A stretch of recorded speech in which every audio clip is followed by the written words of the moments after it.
and welcome to Gaming Handhelds. This is the first installment of my Gaming Handheld series, where I'll be covering everything portable gaming, from reviews, tests, and all kinds of different handhelds, kicking things off with the ROG Ally X. Straight out of the box, we're greeted with the new black chassis of the Ally X and its updated design, together with a 65-watt power delivery charger. Furthermore, we get an instruction and warranty guide.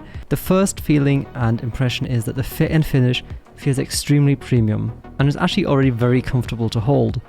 The thumbsticks are refined and feel grippy. I really like that they have a good texture and this also concave design. Other controls, as the updated shoulder pads are smooth and the triggers are also nice and clicky. The actual size of the console is significantly bigger if you're used to something as a Nintendo Switch. The weight of the Ally X comes in around 678 grams and it features AMD Ryzen's Z1 Extreme processor. It's the latest Zen 4 architecture with a 4nm process, 8 cores and 16 threads and up to a 5.10 GHz boost.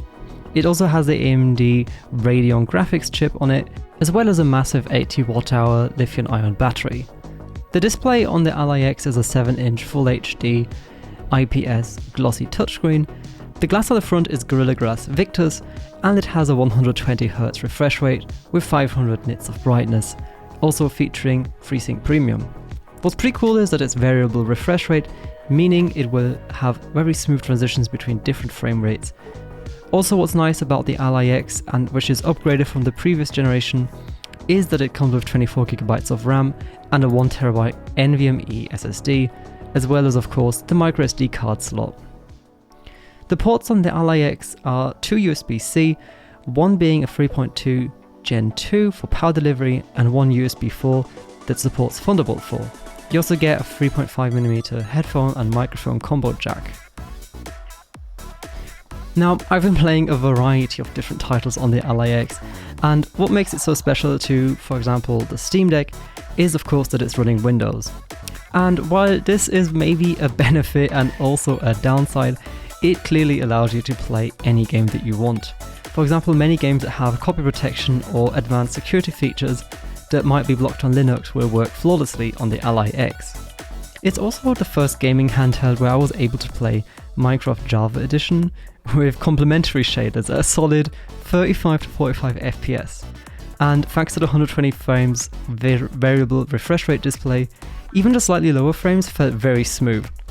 AAA titles such as Forza Horizon 5 run absolutely perfect in turbo mode. I set my graphics to medium and I hit a consistent high 75 to 80 frames pretty much throughout the whole game. Even in more demanding games, which were City Skylines 2, were playable at around 30 FPS. I used a lower graphics setting here, but did not change the graphics. I left the resolution at 1080p, and the screen was absolutely perfect at handling this. If there were like smaller drops, you couldn't really notice it. Again, because of the VRR, it just felt extremely smooth. And of course, the Ally X is without a doubt perfect for indie and also cozier games. Now, while this is my first Windows handheld that I've had in for review, and other than the Switch, during the 3 weeks that I've been using it, I just always wanted to come back and pick it up, try out a new game, and then just enjoy playing on it. While Windows wasn't maybe the best experience on a device like this, I did actually manage to get used to it quite a lot. For example, the touchscreen keyboard. I would often use the little shortcut key on the Ally to bring up the side panel and just trigger the keyboard there, or it popped up pretty much whenever I wanted it to. One thing that I did do was detach it from Windows so it wouldn't shift everything up, so I just have like a floating little keyboard.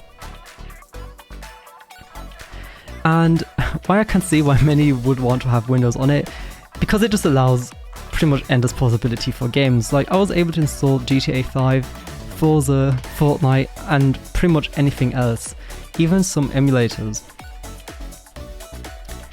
And the experience on it has been just super solid. The gaming handheld just really made me want to rediscover games that I have. I went through my Steam library and installed a bunch of games that I maybe haven't even tried in the last few years. For example, Terraria, I haven't picked that up in many years and it just felt so perfect here on the Ally X. Also, it was just so much fun to play Minecraft Java on a handheld. It felt just, I don't know, there was just something about it that really felt natural and nice. because so far I had just been able to play Bedrock and this really isn't my favourite edition, so playing Java was like night and day. Also, the battery life has been really solid. I've been always pretty much using it in turbo mode, and I noticed that my battery lasts anywhere between 3 to 4 hours depending on what title's being played. The battery life definitely did seem comparable to my Switch, which is actually a very good thing. And of course the charging, not to forget, is very fast. The charger is only 65 watts that's included, but it officially supports up to 100 watt power delivery. So if you have a faster charger, the Ally X charges extremely quick. Coming over to display, and this for a handheld was super duper nice. And it was a real joy to play. Beautiful graphics on it, such as Forza Horizon 5. Colours looked absolutely great, and also the viewing angles were very nice. The display does get quite bright with 500 nits, however it can be maybe a little bit dim to see in direct sunlight or if you're playing in very bright environments. However, the glossy coating on the display was actually not too much of a problem. It wasn't too reflective, and also it's very easy to clean if you have a microfiber cloth. The speakers in the Ally X, for its size, were really impressive for me. The sound felt quite immersive, and somehow you could really feel the games. I've got a little sound test coming up where we will play Crab Rave, classic track, so you can enjoy listening to how the audio sounds straight out of the Ally.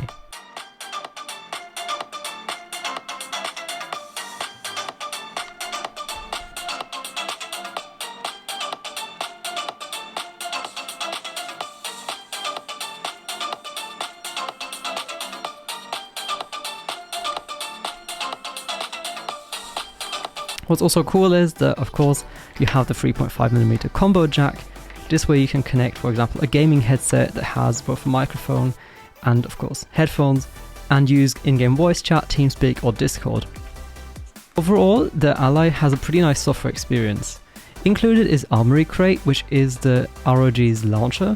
I've noticed that it felt a little bit limited in what options it gives, and when launching titles, it kind of liked to ask you always which controller layout you wanted to use.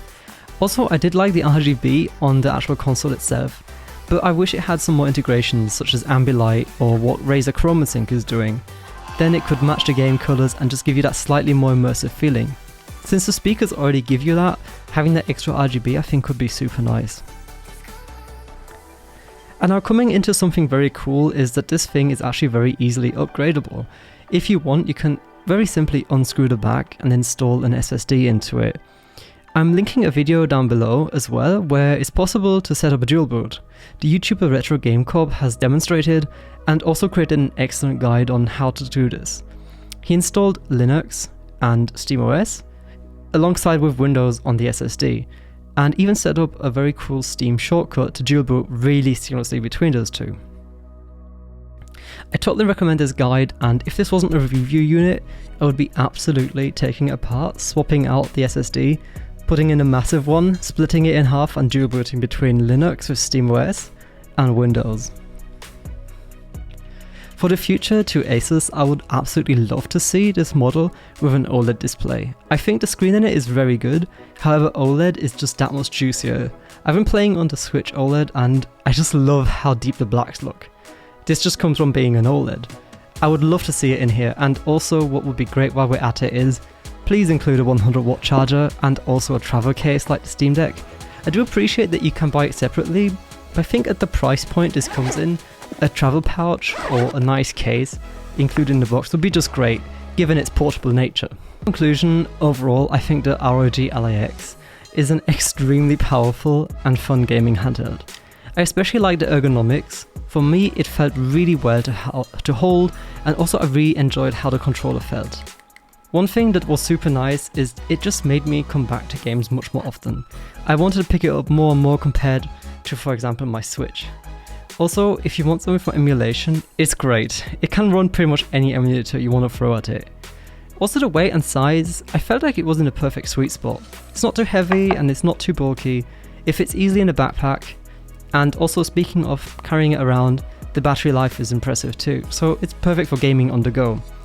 Also, the fans were not too loud, so this is something I was actually worried in the beginning, how loud the noise was, but the fans have a very nice, pleasing sound.